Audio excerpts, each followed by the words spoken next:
Bonjour à tous, bienvenue à notre webinaire pour les utilisateurs actifs comme vous sur la fonctionnalité événement. Donc, je suis très contente que vous participiez en grand nombre aujourd'hui. Donc, je vais tenter d'être le plus concise possible et de vous montrer le plus de nos trucs, en fait, pour vous aider à organiser des événements à votre goût. Donc, je vais laisser peut-être aux gens avant de se connecter. Puis peut-être que vous pourriez vous présenter là, comme Marie-Pierre dans le chat, puis nous dire un peu, m'orienter un peu sur qu'est-ce que vous voulez apprendre, qu'est-ce que vous faites, qu'est-ce que vous voulez voir aujourd'hui là, dans l'événement. Puis aussi, pendant qu'on est là, je vais me présenter pour ceux qui ne me connaissent pas. Je suis Catherine Thibault, je suis directrice succès client. Donc, dans mon équipe, j'ai le support technique, en fait, toutes les questions que vous posez à l'équipe, où on vous répond en fait dans le meilleur de notre connaissance avec les équipes du support. Et on a aussi dans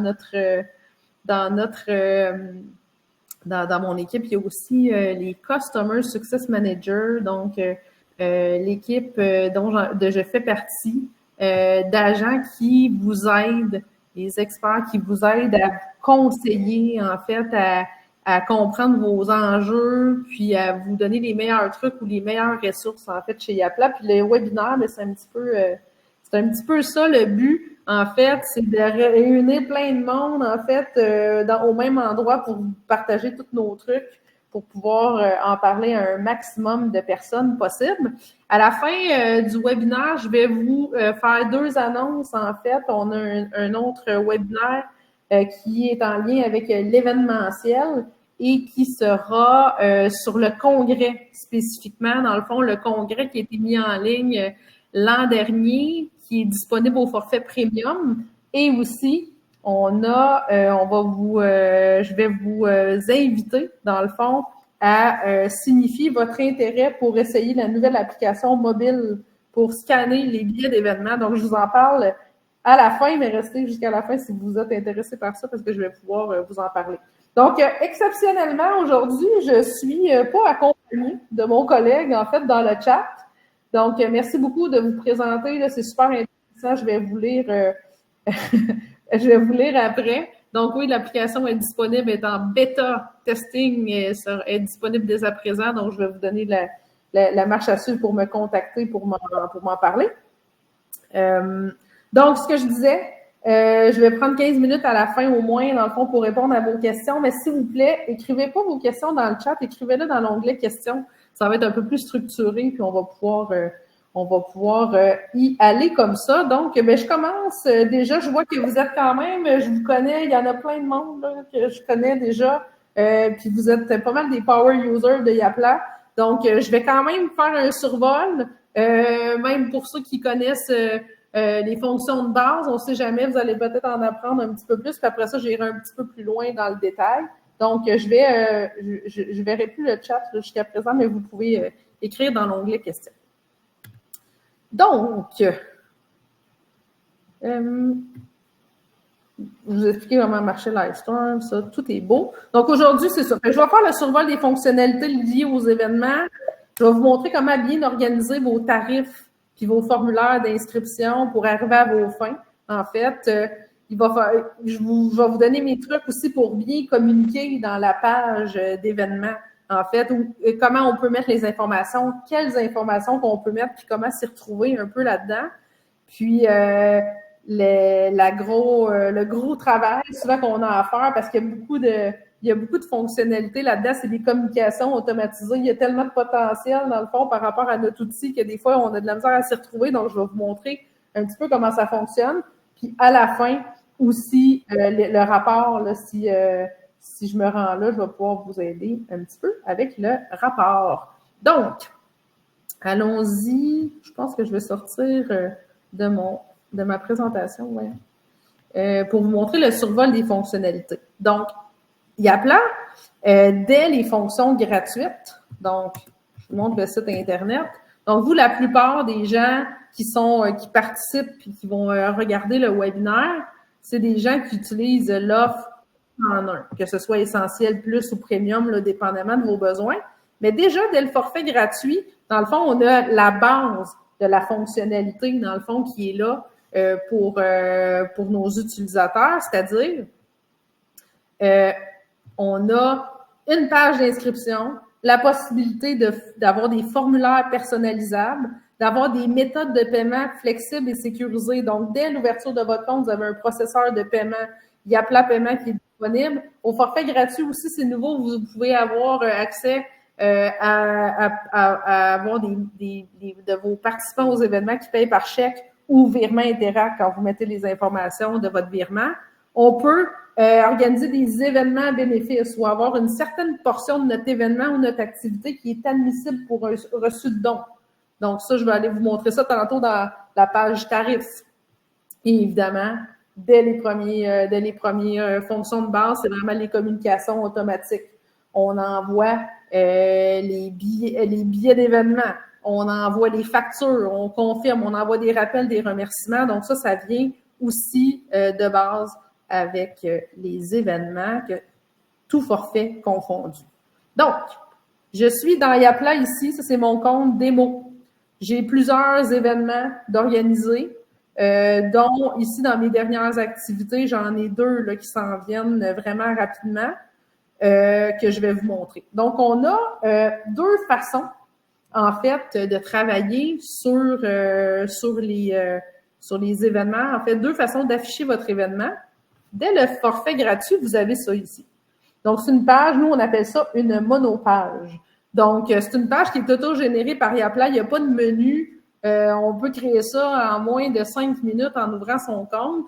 On a la date de l'événement, le lieu, le contact, le nombre de places restantes, puis le processus d'inscription. Et mon objectif aujourd'hui, c'est d'aller un peu plus loin avec vous, puis de vous montrer les possibilités d'avoir plusieurs événements ou d'avoir un micro-site, en fait, transactionnel ou carrément un site complet. On ne va pas travailler ensemble sur comment se construire un site web, mais je vais vous montrer les possibilités quand même du module d'événement. Donc, on disait qu'on avait la page d'inscription ici. Donc, spectacle de fin d'année, ici. Donc, dans la page d'inscription, une image, la date, l'ajout au calendrier, le lieu. Donc, ça ici, mettez le plus d'informations possible. Si vous avez des avantages aux membres, si vous avez une tarification un peu plus complexe, vous pouvez l'inscrire à cet endroit-là. Donc là, ce que je vais faire, c'est que je vais aller dans Yapla, puis aller après ça voir l'effet que ça se produit quand on fait certaines configurations.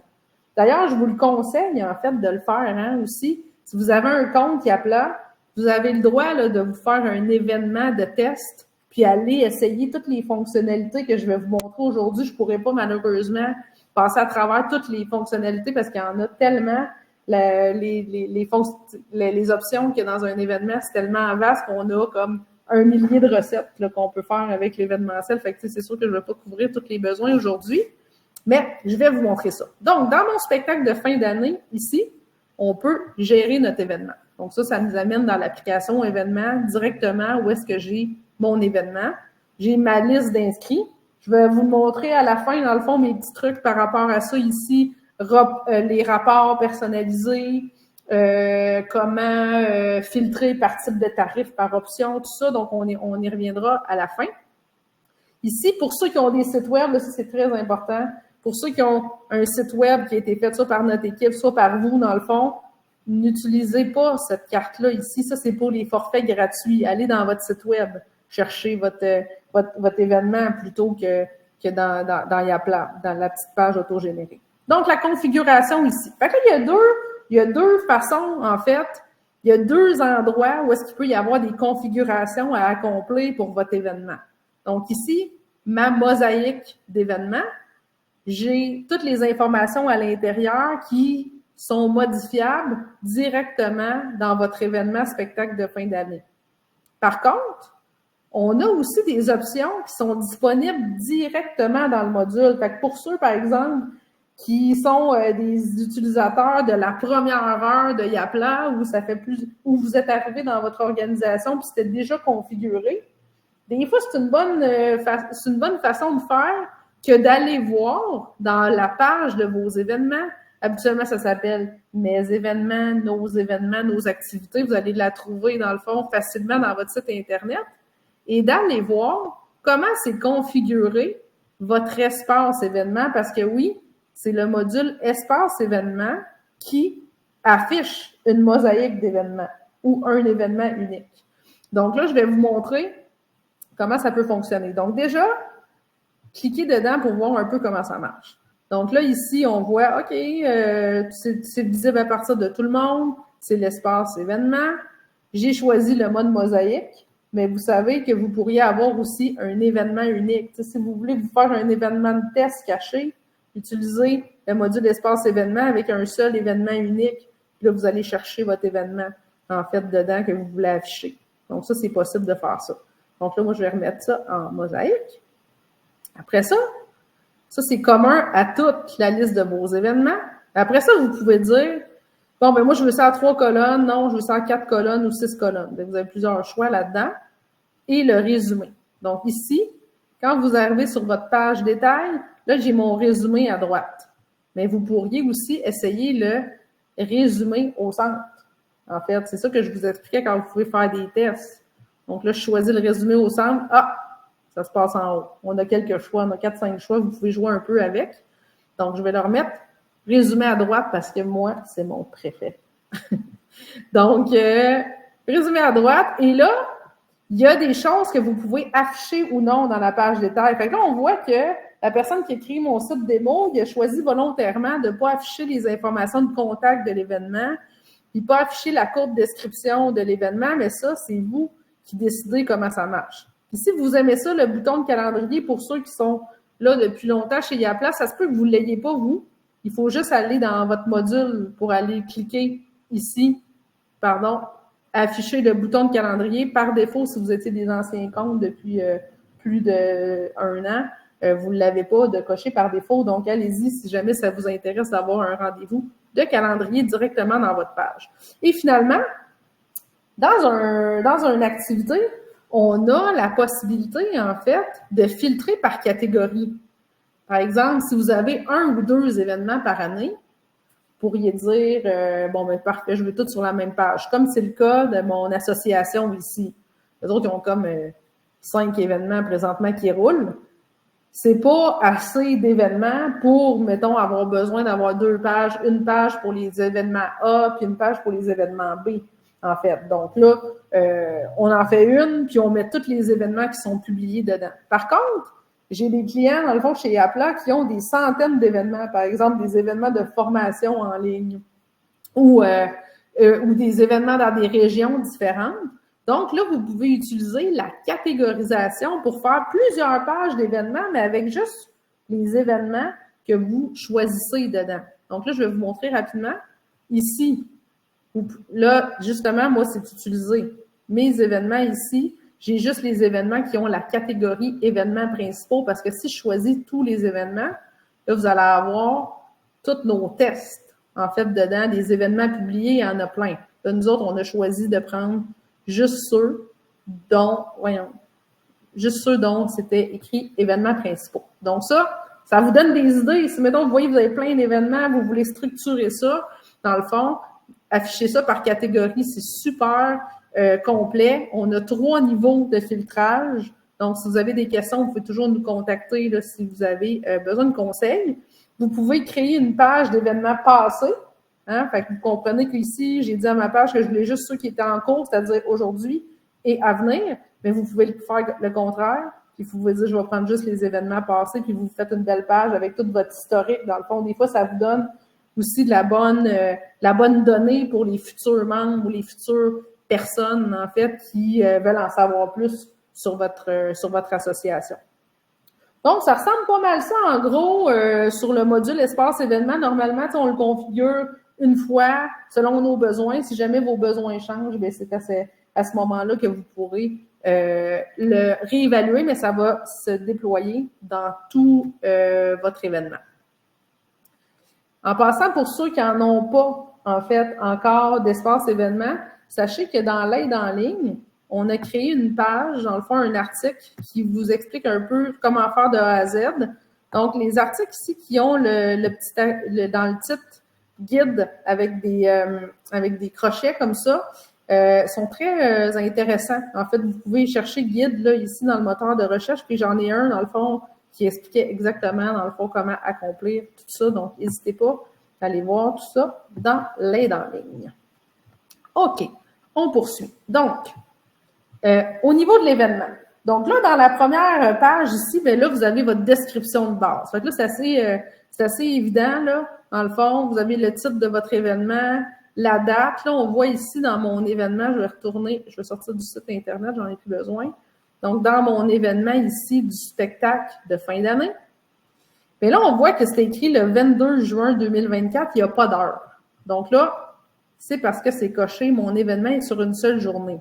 Par contre, si j'enlève ça ici, bien là, je vais avoir des heures ici. Petit truc, en fait, c'est un peu le but de notre webinaire, des petits trucs des fois difficiles à trouver. Donc, dans la deuxième page ici, dans la description avancée, si, mettons, vous, votre événement, votre activité, d'avoir une date puis une heure, ça ne se porte pas vraiment. Tu sais, c'est plus une saison, dans le fond. Fait que là, vous pourriez utiliser libellé de durée à la place des dates, dans le fond, été 2024. Ce que ça fait, la date existe, dans le fond, dans votre événement, mais elle ne s'affiche pas comme ça sur votre site. Donc, ça, c'est super, c'est beaucoup utilisé, dans le fond, pour des saisons, des choses comme ça. Vous ne voulez pas écrire du 21 mai au 8 septembre, tu sais, dans le fond, dans votre événement. Fait que si vous voulez avoir quelque chose d'un petit peu plus complet par rapport à ça, ça se personnalise. Donc, petit truc ici sur ça. Donc, généralement, je vais passer vite là-dessus parce que je pense que c'est assez simple, c'est assez intuitif dans le fond. Une fois que vous avez compris dans votre module espace événement comment s'affiche tout ça, je pense que l'idée, c'est juste de remplir ou non les cases puis voir comment ça fonctionne en fait de votre côté. Aussi, je le vois souvent pour ceux qui sont pas trop habitués avec les petites boîtes ici HTML. Tu sais, mettons qu'on est dans un PowerPoint, on prend ça. OK, je suis dans mon PowerPoint ici. Et là, je prends du texte pour pouvoir le mettre sur ma page d'événement. Là, je fais CTRL-C. Je copie le texte. Si je fais juste CTRL-V, je vais avoir tous l'éditeur, dans le fond, de mon PowerPoint qui va être mis dedans. Hein, on ne veut pas ça parce que là, ça va s'afficher un peu mal sur votre page, en fait. Fait que là, c'est très important que quand vous copiez quelque chose dans un document Word, dans un n'importe quoi, depuis un PDF, faites CTRL majuscule V. Comme ça, ça va copier, dans le fond, l'information, mais sans la mise en forme, puis ça va être vraiment plus beau. J'en vois beaucoup de ça, dans le fond. Fait qu'oubliez pas toujours de faire CTRL majuscule V. OK. Après ça, pour le lieu, c'est à cette étape-là, dans le fond, que vous pouvez mettre, l'adresse de votre événement, ou rien, ou un événement en ligne. Sachez qu'ici, dans votre événement en ligne, là, quand on choisit ça, il apparaît juste une ligne. Puis si vous mettez, par exemple, un lien Zoom ou un lien Google Meet ou un lien de téléconférence, là, si vous avez un événement en ligne, bien, ça va s'ajouter dans votre petit événement de calendrier ici. Fait que, tu sais, des fois, ça peut être une double, si c'est pas trop, comment je pourrais dire ça, réservé à ceux qui sont inscrits. Là, si c'est quelque chose d'un peu ouvert, sachez que le lien, l'adresse, tout ça, va se retrouver dans votre lien de calendrier. L'organisateur, c'est juste l'information à sert, en fait, pour l'afficher sur la page ou non. Les intervenants, ça, c'est vos conférenciers d'événements. Fait que ça, si vous en mettez, ça s'affiche aussi dans le petit bloc, là, sur le côté, le petit bloc d'information.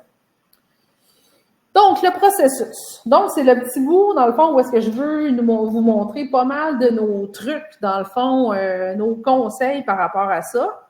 Donc, des fois, ça arrive, il y a plusieurs personnes qui nous écrivent au support technique parce qu'ils trouvent pas pourquoi le bouton s'inscrire, il a disparu, dans le fond. Il y a toutes sortes de façons parce que le comportement du bouton s'inscrire est lié à la période d'inscription de votre tarif. Il est lié aussi au nombre de places restantes. Donc là, il me reste 146 places. La journée qui ne m'en restera plus, le bouton s'inscrire va disparaître. Et c'est lié aussi à cette petite coche-là ici, si je ne permets pas les inscriptions en ligne, mon bouton s'inscrire disparaît. Si vous avez des événements que vous voulez mettre dans votre calendrier d'événements, mais que c'est votre partenaire, par exemple, qui reçoit les inscriptions en ligne sur son site, ben c'est là qu'il faut décocher ça. En fait, vous mettez toute l'information, puis vous les envoyez sur le site de votre partenaire. Ou si vous n'êtes pas prêt encore, c'est un save de date. On décoche les inscriptions en ligne, dans le fond, puis on les remet, dans le fond, quand on est prêt là-dedans. Donc, vous pouvez ne pas autoriser quelqu'un à s'inscrire 2 fois avec le même courriel. Ça, c'est autorisé par défaut. Le fameux petit lien de calendrier, si vous cochez ça ici, ça va partir dans la communication qui valide, en fait, votre inscription. Le petit bloc ici sur l'étape d'identification. Donc, dans mon spectacle ici de fin d'année, je dois me connecter pour profiter de mes tarifs membres ici. Donc là, on voit que, par défaut, j'ai dit proposer aux non-membres de devenir membres, permettre de s'inscrire sans s'identifier, c'est-à-dire vous ne voulez pas bloquer la vente pour les non-membres, c'est très correct, c'est juste qu'ils ont un tarif membre seulement. Donc, vous pouvez cocher ça.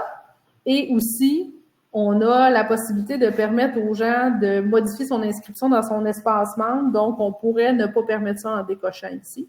Et je vais vous montrer aussi une autre fonction qui est assez intéressante. Pendant qu'on est dans les trucs, en fait, ensemble, c'est de permettre de rechercher son organisation. Donc, si vous avez des membres de type organisation du point de vue YAPLA, on a une fonction qui est quand même assez intéressante pour quand vos membres, c'est des grosses compagnies, puis la personne responsable du membership, elle remplit pas tous les délégués, en fait, dans son événement. Donc là, j'ai changé un peu le processus. On a maintenant 3 questions. Donc, soit je suis membre, je mets mon mot de passe, mon courriel, soit je ne suis pas membre et on me propose de devenir membre ou de m'inscrire sans devenir membre, ou soit je cherche mon organisation puis je me joins et à l'issue de tout ça, je deviens un membre délégué. Donc ça, c'est très intéressant. Donc, je cherche ma compagnie, je m'inscris au nom de cette organisation-là et je profite du tarif membre puis après ça, je suis ajouté. Donc ça, c'est assez populaire dans les chambres de commerce et aussi, on peut aussi enlever « Proposer de devenir membre » et permettre de s'inscrire sans s'identifier. Et là, ça, c'est pour les événements qui sont réservés juste aux membres. Donc là, ici, c'est « Connecte-toi » ou « Identifie-toi ton organisation », puis là, il n'y a pas de non-membre qui peut rentrer là-dedans. Donc ça, vous pouvez jouer avec ça. Tout est pas mal disponible, en fait, là-dedans. Donc, je vais mettre ça comme c'était. Je vais m'arrêter 2 secondes pour aller voir si il y a des questions à l'égard de ça. Donc, oui, au niveau, donc je vais faire la réponse en direct ici. Donc, toutes les modifications possibles au niveau du visuel sont-elles aussi ajustées pour la navigation sur mobile? La réponse, c'est oui, dépendamment de la modification que vous avez faite. Là, c'est sûr que si vous faites des tableaux, des choses comme ça dans votre description, il faut, dans le HTML de la zone, dans le fond,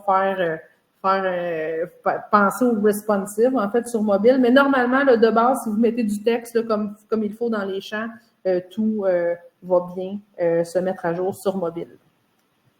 Donc, Irène, quand vous procédez à un remboursement, le montant des frais correspond à quoi exactement? Je vais y revenir par après. Donc, même chose pour le scan, je vais y revenir par après. Comment mettre des rabais automatiques lors de l'achat d'un billet? Ça, je vais y revenir après, mais c'est pas tout à fait comme ça que ça fonctionne. Donc, je vais vous montrer un peu les trucs quand on va être rendu au niveau des tarifs.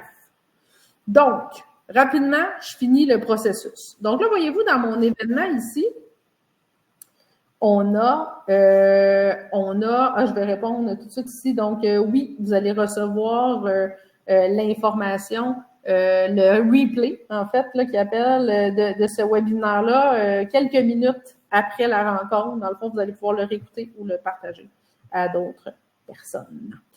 Donc, mon événement ici, je m'inscris comme non-membre. Et là, j'arrive ici à l'étape d'inscription. Donc là, tantôt, on va le découvrir, là, mon tarif entrée générale, c'est disponible pour soit les non-membres ou tout le monde qui ne sont pas connectés. Et là, on voit que si je m'inscris ici, je peux aussi en ajouter un deuxième, puis un troisième, puis un quatrième. Donc ça, c'est le concept de multi-inscription. C'est pas tout le monde qui veut avoir de la multi-inscription. Donc, si vous ne le permettez pas, bien, quand on va saisir le premier formulaire, bien, après ça, il n'y aura plus ajouter des participants. Dans le fond, ça va disparaître. Ensuite, on a, par défaut, quand vous créez un événement, c'est toujours écrit formulaire d'inscription identique pour l'ensemble des participants. C'est-à-dire qu'à toutes les fois que j'ajoute un participant, c'est toujours le même formulaire qui se présente. Mais c'est souvent pas nécessaire, en fait, que le deuxième participant ait un formulaire aussi long que le premier. Donc là, le premier, on lui demande son adresse, en fait. C'est intéressant, l'adresse, parce que ça va être pré-rempli à l'étape paiement. Puis des fois, vous avez des informations un peu plus générales sur l'inscription. Tandis que le deuxième, lui, et vous voulez juste lui demander des informations spécifiques à l'événement. Qu'est-ce que vous avez besoin pour produire sa cocarde, par exemple? Est-ce que vous avez besoin de savoir s'il y a des allergies, dans le fond? Donc, un formulaire réduit, en fait, pour cette personne-là. Donc, une fois qu'on choisit formulaire d'inscription simplifié pour les participants supplémentaires, bien là, ça vous donne la façon, dans le fond, de prévoir un formulaire différent pour le premier ou le deuxième. Je vais vous le montrer après.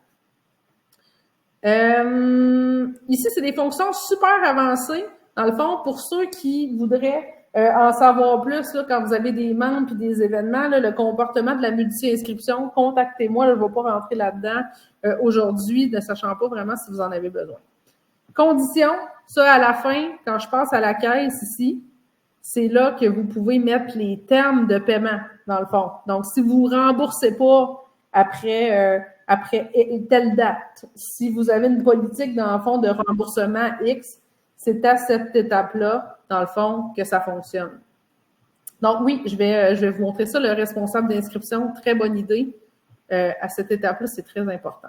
Donc, le mode responsable d'inscription, qui est l'autre bord, hein? C'est bien le cas. Donc, le mode responsable d'inscription. Donc, voyez-vous ici, là, je n'ai pas fait save pour vous le montrer. Dans le fond, je vais attendre de vous le montrer après. Donc, là, je vais juste passer à la caisse pour que je puisse rentrer une autre inscription par la suite. Donc, j'accepte les conditions et je vais payer par le simulateur de paiement ici. Ça, c'est beau. Donc, je suis inscrit. Je retourne à mon événement ici. Donc, comment ça marche si le mode responsable d'inscription n'est pas coché? Donc, il y en a tout le temps un responsable d'inscription, même si on ne l'utilise pas. Le responsable d'inscription en mode basique, c'est le premier participant, le premier de la gang en haut. Donc, ça devient lui le responsable. À quoi ça sert le responsable? On a une cible différente dans les communications automatiques. Je vais vous montrer ça après, tantôt. Mais quand on utilise le vrai mode responsable d'inscription, ce que ça fait, c'est qu'on peut, puis ça c'est très populaire dans les associations professionnelles, mettons, tu sais, quand vous organisez des conférences, puis il y a une personne, par exemple, qui sera non présente à l'événement, puis qui inscrit des gens, ou ça peut être populaire aussi quand c'est les participants, c'est des enfants, par exemple, mais là, c'est le parent, dans le fond, finalement, qui est un responsable d'inscription. Donc, je vais enregistrer ici.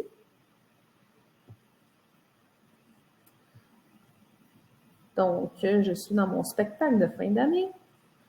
Je m'inscris comme non-membre. Et là, je vais avoir une étape de plus qui va m'être arrivée. Donc, un concept de responsable d'inscription. Donc, je m'inscris. J'entre la personne ici. Et là, Yapla va me demander d'ajouter un responsable. Est-ce que cette personne-là participe ou ne participe pas? Si je dis participe, je vais avoir la liste des participants plus haut. Dans le fond, des fois, il y en a plusieurs, là, en fait, qui vont m'être présentés pour savoir qui est le responsable.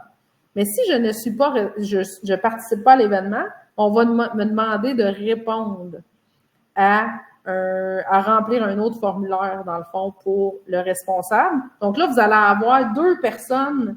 Vous avez une personne qui reçoit la facturation, qui reçoit les informations globales de l'inscription, puis tu as les participants qui se font demander s'ils ont des allergies, puis qu'il y a des bonnes informations, en fait, sur la cocarde et tout ça. Donc, ça ressemble à ça, en gros, le responsable. Donc, important pour beaucoup, là, je vous dirais, les communications automatisées, puis les listes d'inscription. Parce que dès que vous avez le responsable, là, vous avez comme deux colonnes dans votre rapport d'événement. Un qui est lié à l'inscription, en fait, la personne qui est inscrite à l'événement, puis vous avez toute la notion de responsable aussi qui est dans votre liste d'inscription.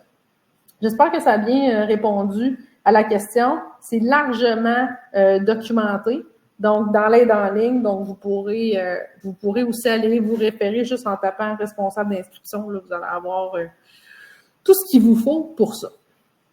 Donc, là, le temps file, là, il est 2 heures, donc on a encore un bon 15 minutes, dans le fond, sur les fonctionnalités. Je vais vous montrer les tarifs, en fait, qu'est-ce qui est possible de faire au niveau des tarifs. En passant, je ne vais pas vous le montrer aujourd'hui, mais on a la possibilité d'avoir des documents sur Yapla, des attestations de participation. Si vous faites ça aujourd'hui en papier, vous avez toute une notion, dans le fond, d'envoi papier de ça. Vous pouvez nous contacter. Dans le fond, on va vous faire la présentation de comment on peut automatiser l'envoi des attestations de formation. Des fois, on peut faire des listes de présence aussi si vous avez des formateurs qui se connectent à votre compte, puis avoir une liste. On l'a déjà fait aussi pour des clients de pouvoir sélectionner des listes. Donc, ça existe. Pendant que je suis là aussi, le mode congrès, je vous mets dans le chat. Semaine prochaine, le 20 en matinée, on fait un événement pour ceux qui veulent en savoir plus sur comment configurer un congrès de façon très simple, là, en fait. Donc, les fonctions de base du congrès, je vous le mets dans le chat pour que vous puissiez vous inscrire. Si vous n'êtes pas disponible, c'est pas grave, vous allez recevoir comme aujourd'hui la rediffusion, en fait, du webinaire. Donc, les tarifs. Donc, on a vu tantôt, je vous l'avais un peu montré, on voyait juste entrée générale, hein, parce que j'étais non-membre. Fait qu'effectivement, celui-là, c'est un tarif réservé aux membres. Donc, si je me connecte comme membre ici, je vais voir autre chose dans mon événement.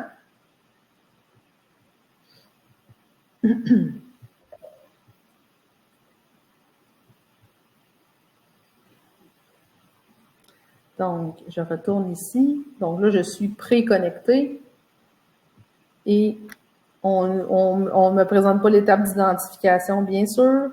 Et là, je vois seulement l'entrée membre et non pas l'autre. Donc, on va aller voir comment c'est possible que j'ai eu ça.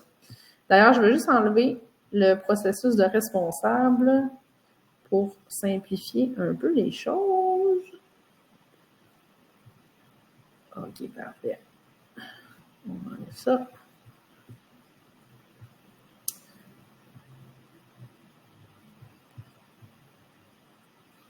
Donc, ici, entrée générale. Donc, ça, c'est votre tarif. Donc, on a vu ici, très important, vous avez un sous-menu avec différentes options de vos tarifs, en fait, finalement. On a des périodes d'inscription. Ça, faites attention, même si vous n'avez pas de tarif, la période d'inscription, elle existe, en fait. Donc, quand vous dupliquez un événement, la période d'inscription est dupliquée de votre ancien événement. Il faut aller voir dans ce point-là parce que ça pourrait influencer le bouton s'inscrire qui serait pas là, dans le fond, parce que vous le savez pas, mais la période d'inscription est dans le passé. Donc, allez souvent dans ce point-là, dans la période d'inscription, c'est souvent là qu'il y a peut-être un petit quelque chose là, qui fonctionne pas. Ici, on a des options, je vais vous montrer ça après, beaucoup, et les codes rabais également, tout ce qu'on peut faire avec les codes rabais. Je vais vous montrer aussi les tarifs de groupe. Donc, je vais tout vous montrer les options, dans le fond, au fur et à mesure que je travaille dans un tarif. Donc, entrée générale, ça, c'est le nom du tarif, ça se retrouve sur la facture. En fait, vous pouvez les exporter par liste, vous pouvez mettre cette information-là partout. On peut, à partir du forfait Orbit, limiter la quantité disponible sur un tarif précisément et non pas globalement au niveau de l'événement. On a la visibilité du tarif. Alors, on l'a vu, c'est pour les non-membres seulement. Donc, vous avez soit tout le monde tous les participants, incluant les membres connectés et les membres seulement. Si j'avais mis ça ici, tous les participants, mon membre aurait vu son tarif membre et celui pour les non-membres aussi. Donc ça peut être intéressant quand vous voulez que le deuxième, il paye non-membre. Là, ça, c'est de le mettre à tous les participants. Description du tarif, si vous le remplissez, ça va apparaître ici en dessous, dans le fond. Fait que si votre tarif comporte toutes sortes d'avantages, tout ça, c'est une bonne pratique de mettre du texte ici.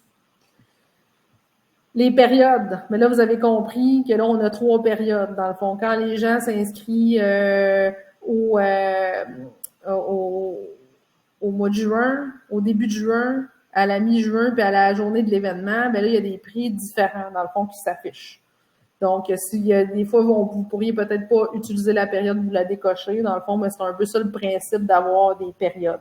N'oubliez pas de le divulguer soit dans votre infolette que vous envoyez votre marketing par rapport à ça, ou soit directement dans la description de votre événement, parce que Yapla, lui, il l'affiche pas, dans le fond, cette espèce d'algorithme-là de prix. En fait, il fait juste afficher le prix du jour, donc n'oubliez pas de l'écrire ici pour donner de la valeur un peu à soit à devenir membre s'il y a des tarifs membres, ou soit la valeur de s'inscrire rapidement, en fait, et non pas d'attendre à la dernière minute, comme la plupart des gens font, qui vous permettent d'avoir un petit peu plus de prévisibilité sur vos inscriptions et sur votre budget. Ici, si on fait un événement bénéfice, c'est dans ce coin-là que ça se passe. Ici, vous pouvez générer un don en utilisant une campagne. Puis là, ça vous sort des petites informations-là. Le don, est-ce que c'est 50% du tarif ou en valeur monétaire, c'est 7 $. Donc, c'est vous qui décidez si vous faites ça. Par ailleurs, si vous oubliez, dans le fond, vous avez un événement à bénéfice puis vous oubliez de le faire, bien, vous pouvez le faire par après, puis le don pourrait être généré en rétroaction. Encore une fois, allez consulter notre guide sur les événements à bénéfice, c'est tout écrit très bien. Ici, quand on crée des codes rabais dans Yapla, on n'est pas obligé de les associer à tous les tarifs. Ça peut être intéressant. En fait, ça fait du bruit des fois quand le code rabais il est juste comme destiné aux non-membres ou aux membres. Donc, mettez-les juste dans le bon, en fait, tarif en gros. Les frais d'annulation, ça, c'est si vous, là, quand vous annulez une facture, dans le fond, n'importe quel, que vous remplissez ceci ou non, vous allez toujours avoir la possibilité de garder un certain frais, en fait, sur votre événement. Par exemple, si vous dites, si vous annulez votre inscription moins de 2 jours avant l'événement, bien, il va y avoir 50% du prix du billet qui ne vous sera pas remboursé parce que vous avez déjà engrangé des dépenses par rapport à ça. Donc, que vous remplissez ça ou non, vous allez avoir la petite fenêtre qui va vous dire est-ce que vous voulez garder des frais. Ici, ça sert juste à contrôler. T'sais, si vous avez déjà prévu X nombre de pourcentage de frais, ben faites-le. Vous n'aurez pas besoin de le calculer à toutes les fois. Donc, ça peut être utile, mais que vous le mettez ou non, vous allez avoir de toute façon tout le temps la question, en fait, pour savoir si vous gardez des frais. Ça, je vais vous le montrer plus tard. N'oubliez pas de mettre votre poste comptable. Si vous avez votre comptable, votre trésorier qui met ça dans des postes comptables différents, le tarif membre que le tarif non membre, bien, prévoyez-le. Ça va être beaucoup plus fun à comptabiliser par faire des statistiques ensuite. Je vais vous montrer les options. Donc, les options, je vous disais tantôt, ça peut être, par exemple, un cocktail avant l'événement. Donc, ça, c'est optionnel, mais ça a un coût. Donc, les gens, s'ils viennent à votre événement, vous pouvez dire, ben j'ai pas plus que 30 places à mon cocktail. Fonction avancée, je vais vous montrer à quoi ça ressemble pour ceux qui voudraient le voir. Dans le fond, fonction premium, vous pouvez permettre aux gens d'acheter plusieurs unités. Et on met notre petit cocktail ici. On dit que c'est taxable. Et on enregistre.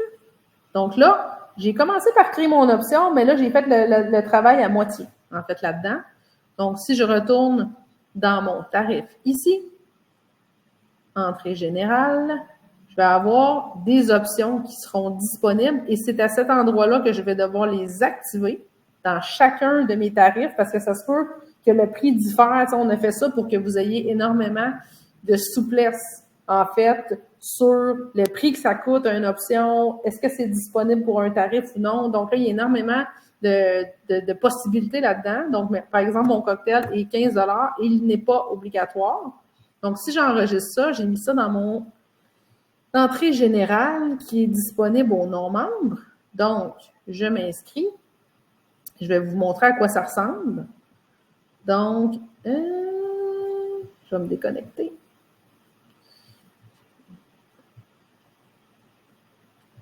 Donc, ici, dans les détails, en m'inscrivant, je vais m'inscrire sans devenir membre. Et là, je vais avoir une nouvelle section qui est apparue, qui est sur les options. Ça, ici, c'est à titre indicatif, mais autrement, je m'inscris, je rentre mes informations et j'arrive à la fin et je dois choisir si je veux un cocktail. En passant, ça, c'est juste pour vous montrer la quantité. Je vous suggère pas de faire ça pour quand c'est un cocktail. Je vous suggère de faire ça quand c'est un objet. Dans le fond, quelqu'un veut acheter les balles de golf du tournoi de golf, il pourrait en acheter plus qu'une quantité. Ça, c'est forfait fonction avancée. Mais faites-le pas quand c'est un événement, ça va être dur à gérer votre quantité d'événements. Là, peut-être que ça pourrait marcher, mais ça me semble être un petit peu attention avec vos listes, là, ça pourrait être compliqué à gérer au niveau des listes. Donc, on peut avoir ça. Puis là, j'arrive à la caisse, puis j'ai des options, puis tout ça. Donc là, vous comprenez le principe d'option. Une option peut aussi être obligatoire. Donc là, c'est 2 lignes sur la facture, mais les gens, ils choisissent pas de façon optionnelle, c'est inclus dans le package, en fait, là-dedans. Donc ça a plusieurs fonctionnalités, ça a plusieurs, pas fonctionnalités, mais avantages. Si vous mettez ça au niveau comptable dans 2 postes de dépenses, et là, ça peut devenir intéressant pour ça. Puis si, par exemple, c'est 2 événements, tu sais, comme là, c'est un gala, bien là, vous avez votre liste un peu à part avec l'option puis les inscriptions à l'autre événement. Fait que ça peut être intéressant aussi au niveau des listes puis de la façon dont c'est géré. Oui, vous pouvez mettre une limite sur une option. Par contre, c'est les règles de sélection sont au forfait premium. En fait, vous pouvez en choisir au moins une ou vous pouvez imposer la sélection d'au moins une option. Ceci apparaît seulement quand vous avez le forfait premium. Ce qui est mon cas. Donc, je veux prendre un dernier 5 minutes, ça va très vite, mais on va en faire d'autres en passant des webinaires. Je vais répondre à vos questions plus précises. Je vais faire un petit survol des communications parce que c'était super important, dans le fond, dans vos questionnements tantôt. Puis aussi, on le sait, là, c'est la portion un petit peu plus complexe, là, dans le fond, parce que très complète. Donc, quand vous arrivez dans un événement, il y a toutes ces communications-là, dans le fond, qui sont actives ou non. Là, c'est un vieux compte que j'ai dans Yapla, fait qu'il y en a qui sont mis à non. Je vais vous expliquer le fonctionnement, mais surtout, je vais vous amener sur l'article d'aide en ligne le plus complet pour ça, en fait. Et ça s'appelle Fonctionnement des communications, d'événements et d'activités. Celui-là ici. Donc, fonctionnement des communications, d'événements et activités. Je vais vous le mettre dans le chat, mais ça se trouve avec le titre quand même assez facilement. Et là, on vous a fait un article qui regroupe plusieurs situations, dans le fond, que vous ayez des tarifs gratuits ou que vous ayez le mode responsable d'inscription ou pas. En fait, il y a tellement de façons de configurer son événement qu'on a senti le besoin de vous mettre des petits cas de figure, OK? Mais moi, ce que je vais vous montrer un peu, c'est quoi les fonctionnalités, c'est quoi en fait, les options de base d'une communication. Fait que là, déjà, très important, par rapport à Yapla, puis la traduction, en fait, soit des articles, des pages, tout ça, les communications, c'est pas le même fonctionnement que les autres. On n'a pas à changer la langue de Yapla. En fait, la communication, la langue est dedans. OK, dans le fond, que vous soyez dans n'importe quelle langue de Yapla, en fait, c'est ici que ça se configure, c'est dans la configuration. C'est juste que par défaut, c'est votre langue qui est mise dans le moteur de recherche. Donc, très important, faites attention de ne pas changer la langue parce que vous allez toujours modifier la même communication. Non, c'est pas une bonne idée. Fait que faites pas. Faut pas faire ça. Donc, une communication, ici, le type de communication, ça influence le déclencheur. C'est pas modifiable, en fait. Puis c'est là où est-ce que mon article ici est très important pour que vous compreniez c'est quoi le déclencheur, en fait, de cette communication-là. Ici, le nom d'usage à l'interne, je vous suggère de mettre dans vos mots c'est quoi le déclencheur pour vous. Ça va vous aider à, d'un coup d'œil, en fait, ouvrir la bonne communication. Puis moi, je vous donne des trucs des fois pour ceux à qui j'ai déjà parlé. Quand je le sais que j'ai modifié une communication, des fois, je mets un petit point d'exclamation, un petit pictogramme pour savoir je suis rendu où, qu'est-ce que j'ai fait jusqu'à présent. Petit truc de pro comme ça. Donc, une communication ici, c'est le déclencheur. Et là, le destinataire ici, c'est là où est-ce que le concept de le responsable d'inscription, il est tout le temps présent. Donc là, ici, la confirmation d'inscription, vous allez le lire dans mon article, c'est la communication qui part sans égard du paiement à tous les participants, que ce soit en attente de paiement, que ce soit payé, que ce soit gratuit, en fait. C'est une communication, si elle est active, qui part à tous les participants. Donc ça peut être intéressant. Si vous êtes en multi-inscription, bien, on a le premier qui reçoit la facture, parce que c'est le responsable, puis on a les autres qui reçoivent, dans le fond, la confirmation. C'est un petit peu comme quand on s'achète des billets de théâtre, en fait. On reçoit toute une communication qui dit « Voici, vous êtes bien inscrit à votre billet de théâtre. » Puis voici votre billet personnel, puis tu as l'acheteur, en fait, celui qui a acheté 4, 5, 6 billets, qui reçoit la facture en une communication à part. C'est ce qu'on vous conseille de faire, dans le fond, avec Yapla.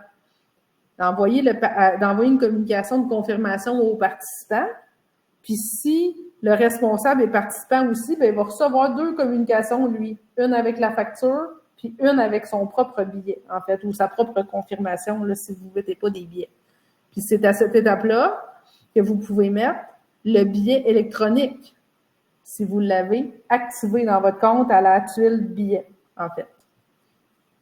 Et au niveau des communications, ça, on l'a parlé souvent, vous utilisez les mots-clés d'événements, vous en mettez le plus possible. Je continue avec ma cible ici. Donc, si par exemple, vous mettez et le participant et le responsable, je ne vous le conseille pas dans ce cas-ci, c'est que le responsable va recevoir sa facture puis chaque billet de chaque participant, dans le fond. Des fois, ça peut être intéressant. Il y en a qui vont peut-être trouver ça un petit peu intense. Donc, c'est à vous de voir, dans le fond, ce que vous avez besoin. Au niveau des administrateurs ici, ça, c'est vous, le propriétaire du compte Yapla. Donc, par défaut, ça, c'est des fonctions avancées. Vous pouvez choisir si les administrateurs reçoivent. Et si, à partir du forfait Orbit, vous avez accès, à partir du forfait plus, pardon, vous avez accès à savoir, c'est Louise qui va recevoir, mais pas Myriam. Dans le fond, vous pouvez décider entre les deux. Et autrement, vous pouvez l'envoyer à un destinataire spécifique, style quelqu'un qui n'a pas nécessairement un compte Yapla, et vous l'envoyez dans une boîte spécifique. Donc, c'est comme ça que ça peut se matérialiser là-dedans. Donc, si vous êtes d'accord, je vais vous parler de l'application mobile et je vais répondre aux questions en vrac comme ça. Puis moi, ça va me donner aussi des idées à faire peut-être une partie 2, en fait, de l'événementiel ou de poursuivre un peu dans le congrès aussi, dans le fond, dans la semaine prochaine. Donc, ici, vous allez, en passant, notre PowerPoint, vous allez le recevoir aussi en même temps que la rediffusion. Il y a des petits articles, puis vous allez avoir aussi, surtout, on a des fois c'est cliquable en fait dans notre texte. Je vous ai pas montré beaucoup le PowerPoint. C'était pas non plus, c'était pas intéressant dans le fond nécessairement pour la présentation, mais ça l'était plus pour le recevoir plus tard. Donc voilà. Nous, comme vous le savez, la plupart. On était en train de construire, en fait, une application mobile qui, dans un premier temps, va servir à consulter les inscrits de vos événements et aussi à scanner les billets, dans le fond, de vos participants et ça existait déjà le scan à partir du forfait plus, mais c'était dans l'interface, il fallait se connecter, y appeler avec son téléphone, avec Google Chrome ou dans son navigateur. Là, on a une application mobile, en fait, qui est disponible. Les avantages, c'est que vous pouvez avoir plusieurs personnes à la table d'accueil qui ont accès à l'application mobile pour scanner sans avoir besoin d'acheter des licences supplémentaires ou quoi que ce soit, dans le fond, pour votre événement. L'application mobile est prête, en fait, pour la bêta testée. On a déjà des associations qui l'ont utilisée avec beaucoup de succès le week-end prochain. Le week-end passé, pardon. Donc, si vous avez un événement, là, c'est écrit sur la slide en juin, idéalement. Juillet aussi, ça peut marcher. Donc, si vous avez des événements prochainement, écrivez-nous pour nous le signifier. On va vous l'activer, en fait, dans votre compte. L'idée, pourquoi qu'on a dit juin seulement, c'est parce que là, ça passe par l'équipe produit. Tu sais, dans le fond, on va la mettre à la disposition de tout le monde. Si votre événement est en août, inscrivez-vous pas sur la liste, vous allez avoir accès de toute façon. Vous allez recevoir l'information, vous n'aurez pas à passer, dans le fond, par notre processus de bêta-testeur, en fait. Donc, si là, ça écrit sur la slide, écrire au support, je préférerais pour cet après-midi, si jamais pour ceux qui sont présents ici, que vous m'écriviez personnellement. Dans le fond, je vais faire le suivi plutôt que d'ouvrir un ticket de support là-dessus.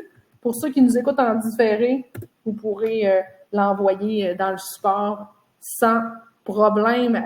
Tous les chemins sont bons, là, mais après-midi, si vous voulez m'écrire perso, ce serait mieux. Quoi d'autre? Pour ça, c'est pas mal ça. Vous allez avoir dans le PowerPoint après, dans le fond, les ressources qui s'offrent à vous si vous avez besoin d'aide ou d'accompagnement là-dedans. Donc là, je vais aller dans la liste des questions. Il est 14h21. On a la vie devant nous. Donc, je vais aller par en bas, dans le fond, pour ceux que... Donc, je veux savoir comment mettre des rabais automatiques lors d'un achat d'un billet, puis comment mettre un rabais sur le premier billet lors de l'achat d'un deuxième billet. Donc, aujourd'hui, on n'a pas cette complexité-là, dans le fond, dans les cas de rabais dans Yapla. Par contre, ce que je conseille toujours aux gens, c'est de créer des tarifs un peu sur ce principe-là. Dans le fond, en passant, il y a quelque chose que je ne vous ai pas montré, ça va m'ouvrir la porte pour ça. Donc, si jamais vous faites un rabais pour 2 participants, en fait, ben je vous suggère de mettre le prix, dans le fond, pour 2 participants. En fait, finalement, c'est pas vraiment possible d'avoir des rabais un peu dynamiques en fonction du deuxième, si c'est moins cher ou plus cher. Fait qu'il y a 2 options. Pour ça, je vais vous montrer des trucs. Donc, si, mettons, vous avez le forfait premium, vous pouvez utiliser le tarif de groupe pour ça. Donc, un tarif de groupe, c'est exemple un quatuor, une table de 8, un duo, 2 billets. Donc, par exemple, si je dis entrée générale, 2 billets, bien là, vous pouvez dire que 2 billets, il y a un rabais dans le fond sur le deuxième. Donc, que ça coûte... là, je vais mettre le même prix, là, mais vous comprenez le principe. Je vais vous montrer comment ça se matérialise un tarif de groupe. Donc, si vous organisez des quatuors ou quoi que ce soit, vous pouvez le faire avec les fonctions de base, mais ça marche vraiment mieux au niveau des listes si vous avez vraiment le tarif de groupe. Donc là, on a vu, je vais juste supprimer mon truc ici. Donc là, on a vu que c'est pas ajouter un participant, c'est ajouter un groupe. Donc, ce que ça fait, c'est qu'on remplit, dans le fond, le participant numéro 1. On choisit l'option ou non. Et là, j'ai le participant 2 que je peux déjà écrire si je le connais ou si je ne le connais pas encore. C'est souvent le cas pour des tables de 8, des quatuors. On le sait que quand vous êtes au moment de l'inscription, les gens, ils connaissent pas leurs joueurs. Donc, on peut quand même passer à la caisse sans savoir le nom du participant numéro 2. Et c'est ça le principe que quand ils sont membres, ils peuvent aller ressaisir leurs participants dans leur espace membre. Donc ça, c'est disponible. Si jamais vous voulez en savoir plus, vous pouvez m'écrire. Je pourrais vous faire visiter un peu les fonctions avancées si vous les avez pas. Donc, c'était pas... ça manquait un peu de... J'ai pas de réponse précise pour vous, Irène, à savoir c'est quoi la meilleure façon, mais je suis disponible pour en discuter de vive voix, là, à savoir c'est quoi qu'on peut faire par rapport à ça. J'ai répondu à la question Cédric. On peut le mettre en ligne rapidement les fonctions du scan des billets, juste à nous écrire, c'est déjà disponible. Quand vous procédez, Irène, à un remboursement, donc les frais, dans le fond, ça dépend toujours c'était quoi le mode de paiement initial. Donc, si les gens, dans le fond, ils ont payé par chèque ou par virement Interac, quand vous faites un remboursement, il n'y a pas de frais. Mais vous pouvez, par contre, ce que je vous ai montré tantôt, c'est si vous avez déjà engrangé des frais pour votre événement, vous pouvez dire, je garde 50%. C'est-à-dire que vous allez rembourser par chèque ou par virement Interac les frais que vous souhaitez rembourser. Par contre, si vous payez, si votre paiement de votre participant, c'est par carte de crédit, les frais de transaction de Yapla, si vous n'étiez pas en mode contribution volontaire, ça, pour ceux qui ne savent pas c'est quoi, je vais aller sur le site de Yapla. Donc, sur la page tarif, on a un truc un peu visuel sur c'est quoi le mode contribution volontaire. D'ailleurs, ça, c'est disponible à tous les tarifs. Donc, quand vous utilisez le mode de paiement par carte de crédit, vous avez deux modes possibles. Le mode contribution volontaire ou le 3,9% plus 30 sous la transaction. Le contribution volontaire, ce que ça fait, c'est quand les gens passent à la caisse, ils se font proposer de laisser une contribution volontaire pour que vous n'ayez pas de frais pour votre événement. Ils peuvent mettre 0, ils peuvent baisser le montant. Donc, si vous êtes en mode contribution volontaire, quand vous allez annuler un événement, bien évidemment que le frais ne sera pas chargé.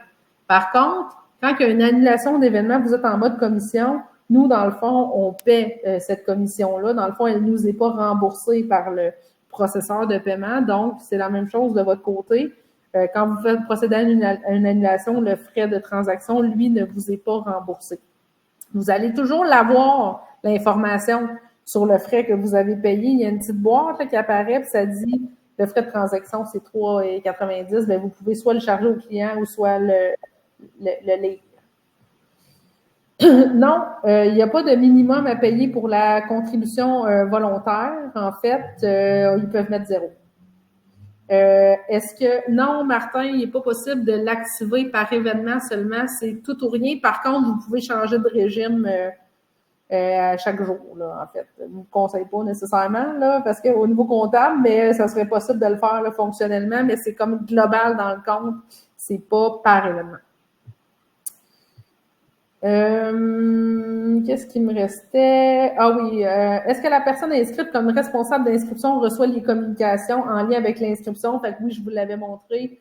Dans le fond, la confirmation d'inscription sans égard du paiement envoie à la personne responsable participante sa communication. Puis si vous en avez une qui est juste au responsable d'inscription, elle va recevoir la facture, en fait, finalement. Limiter l'utilisation des codes rabais, ça c'est possible un petit peu. Dans le fond, ici au niveau du code rabais, il est possible de mettre une quantité. On peut le limiter globalement dans l'événement.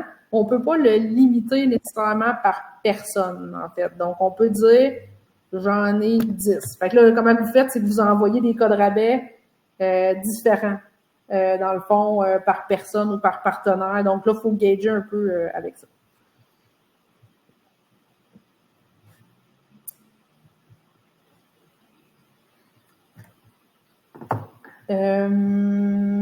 Responsable d'inscription, peut-il limiter le nombre d'inscriptions?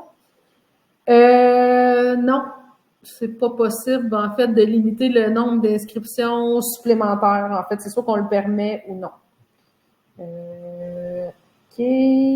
Ensuite, qu'est-ce que je suis rendue? Donc là, ouais, j'ai répondu pour les frais.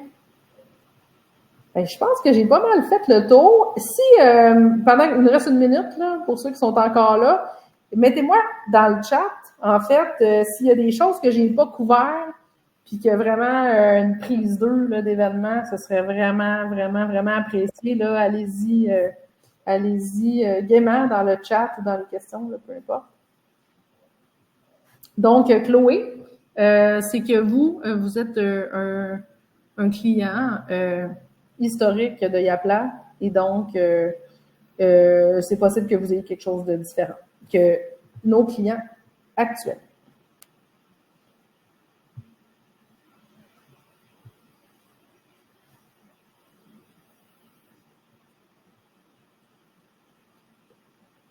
Est-ce que vous pouvez m'écrire dans le chat si vous m'entendez toujours parce que je semble avoir un problème de connexion à Internet. Est-ce que c'est revenu? Oui, parfait. Donc, le webinaire tire à sa fin, il est 14h30. J'arrive pas à croire que j'ai réussi à dire au moins la base de ce que je voulais. Donc, n'hésitez pas soit à m'écrire personnellement. Vous avez mon adresse. Si vous avez d'autres idées, on est toujours à la recherche, en fait, finalement, de sujets, parce qu'on fait des webinaires mensuels, en fait, pour les clients utilisateurs de Yapla comme vous. Donc, là, à partir des prochains mois, là, après la rentrée, c'est sûr qu'on va faire des trucs vraiment plus précis. Là, on avait commencé ça là, au mois de janvier, en fait, ou au mois de novembre l'année passée. Donc là, on a passé à travers les fonctionnalités fortes, événements. Là, c'est la première fois qu'on faisait événements depuis très longtemps. Donc là, je vais arriver dans une ère où est-ce que ça va être beaucoup plus précis, en fait, nos webinaires, qu'on va passer peut-être l'heure au complet sur les communications.